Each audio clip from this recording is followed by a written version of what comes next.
Hey, welcome back on the Good Morning Artesia radio show. And we have Nancy Husselman is with us from the Eddy County DWI Task Force. Good morning to you. Good morning.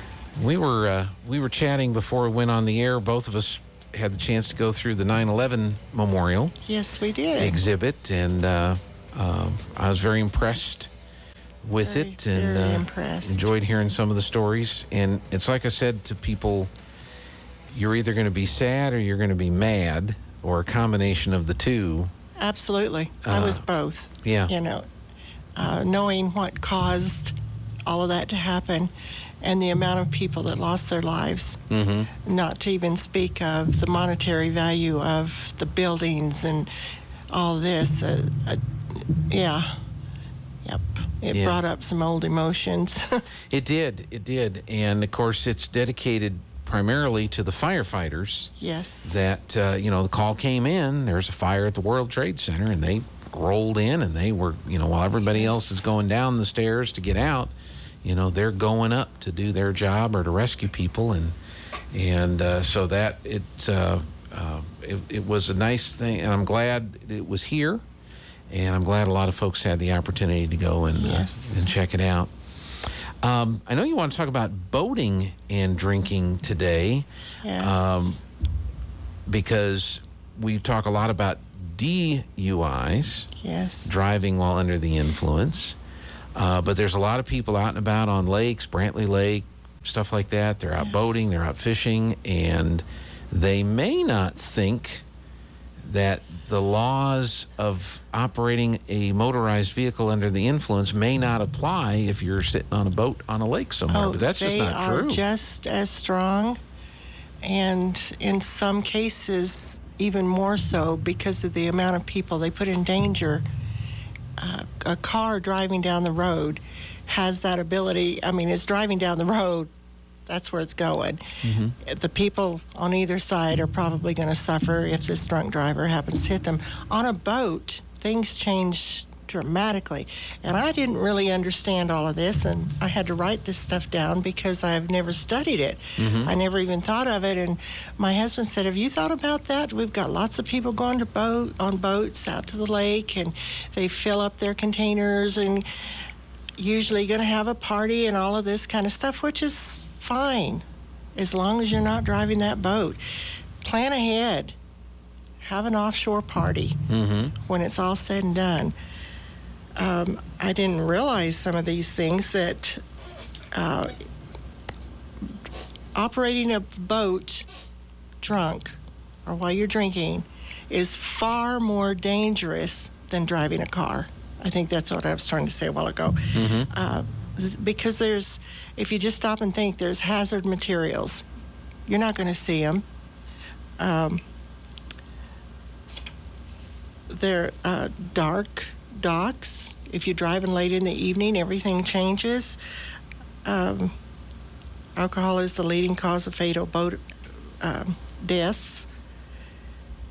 And then you add to that you're getting off of the boat, and you fall or you trip and all of these kind of stuff.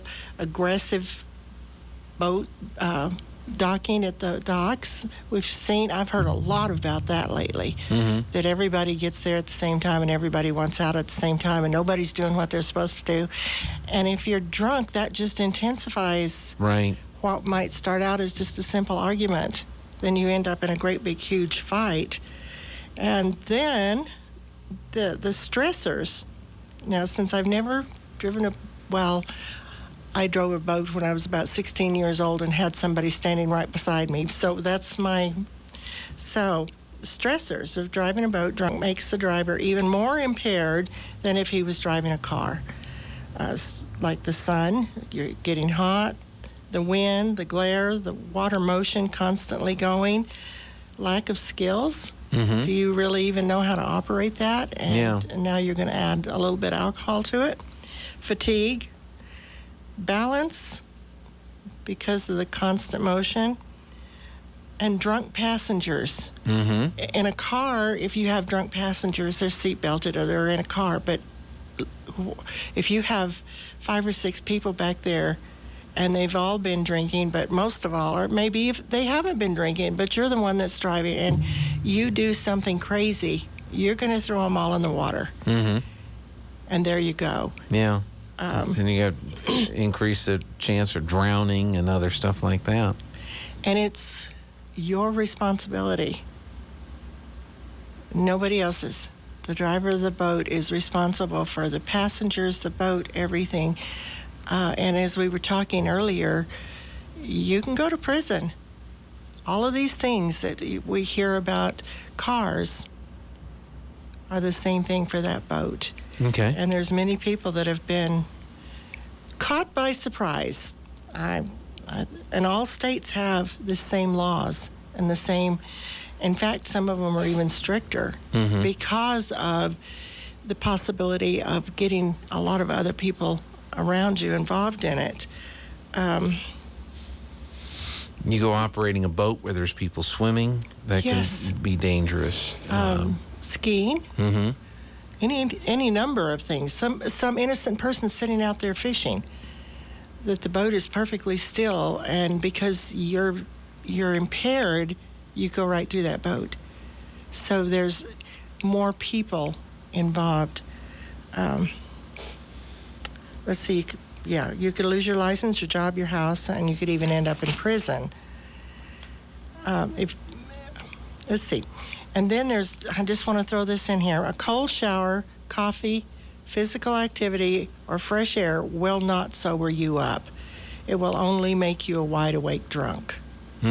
So keep that in mind. The only thing that can detoxify you is your own liver, and that takes time. Right. That will always be in your system and going on, so keep that in mind. And again, I can't stress enough, there's families out there on the lake with you. The families that got into their cars or their pickups and pulled the boat out on the lake to have a good time, but you decide to come in drunk. Mm-hmm.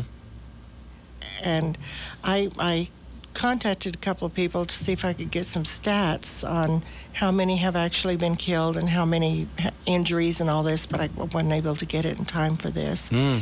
But I know that there's been a couple of drownings out there. I don't know if alcohol was involved, but how fast a body... I can't swim. Mm-hmm. So I would probably be the person on the bottom of the lake instead of on the top. Yeah. But I didn't go out there to get killed. Right. Right? I didn't go out there, or my family or my children didn't go out there for you to come along in a speedboat or whatever and go right through the boat. Nobody did. Right. Nobody went out there for you to get on the dock and have a big, huge fight with somebody because somebody's not moving fast enough. And I was out there with my son. He just got a boat not long ago, and I'm thinking, why is there only one place for people to get on and off and in and out of this lake? This is crazy. Everybody was getting backed up, and I had one lady that was a friend of mine. She walked by and she says, "This is the point where we don't have fun anymore." Mm-hmm. And I'm looking around, and about that time, my son fell in the water, and and I'm thinking, I don't like this part. Yeah. If I was a little closer to my pickup, I would probably not be in this boat, but that's the way it is. Yeah. So just be responsible. I guess that's all I'm asking. Yeah. Take the same precautions that Yes. you would if you're having a party at your house and you have alcohol and guests that have Absolutely. vehicles and keys. You don't need to be driving while you're under the influence, and you don't need to be piloting a boat while you're under No, the you influence. you can have fun on the shore. You can go and have your party on the shore and enjoy yourself. And I also wanted to point this out, that one 12-ounce beer contains the same amount of alcohol as 5 ounces of wine or 1.5 ounces of 80-proof liquor. So keep in mind, it's not just a beer. Mm-hmm. It's not just a glass of wine. It has alcohol in it. And I want you to come home alive. I want me to come home alive. Mm-hmm. And all the children that are out there to have fun. So take the extra precautions to behave yourself, I guess. Yeah. As a grandmother, I'll just say, please just behave yourself. Well, sure. Well, the thing too, it's dehydrating.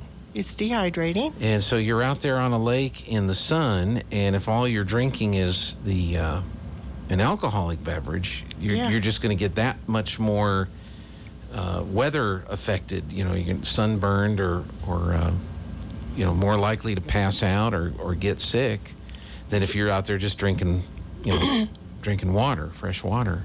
Getting dizzy. Yep.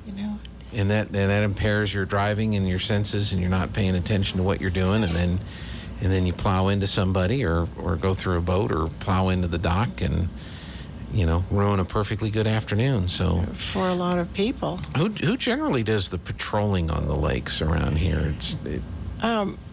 Some of it's done by the sheriff's department, but I'm not sure further than that. I wanted to get those figures or those facts too, but yesterday afternoon, this came to me. Oh, this is a good idea. So I didn't do all of the research I needed to get done. Well, you but did quite a bit. Yeah. It was pretty fascinating when I mean, since I know so little about boats.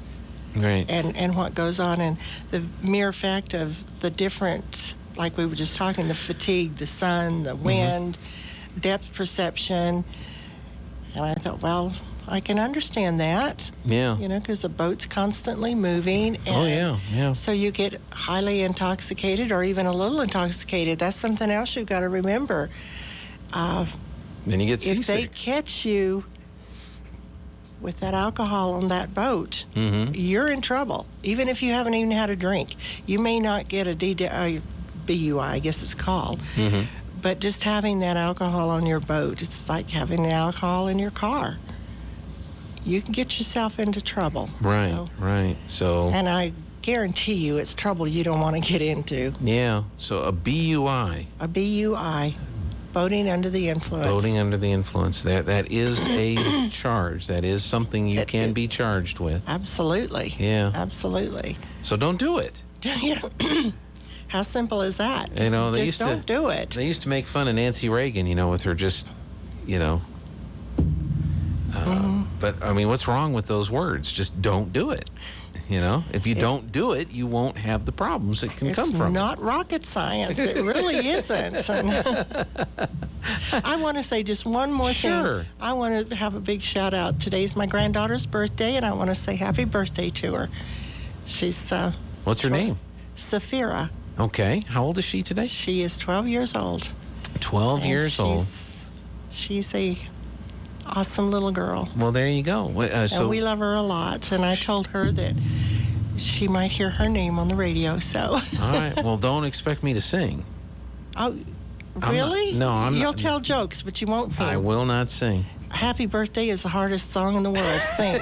And the only thing I can say about it is that I can make it so out of tune, it's unreal. I can't sing anyway, but somebody start Happy Birthday, and then you've got this one person over there that's singing it like it's supposed to be. So I almost think I would rather sing Baby Shark than try to sing Happy Birthday. I could probably sing Baby Shark. I can't sing.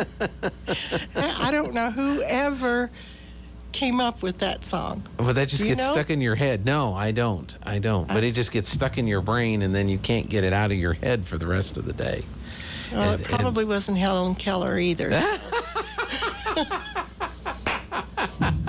This I probably won't forget. All right, Nancy, thank you so much. Appreciate your time. All right.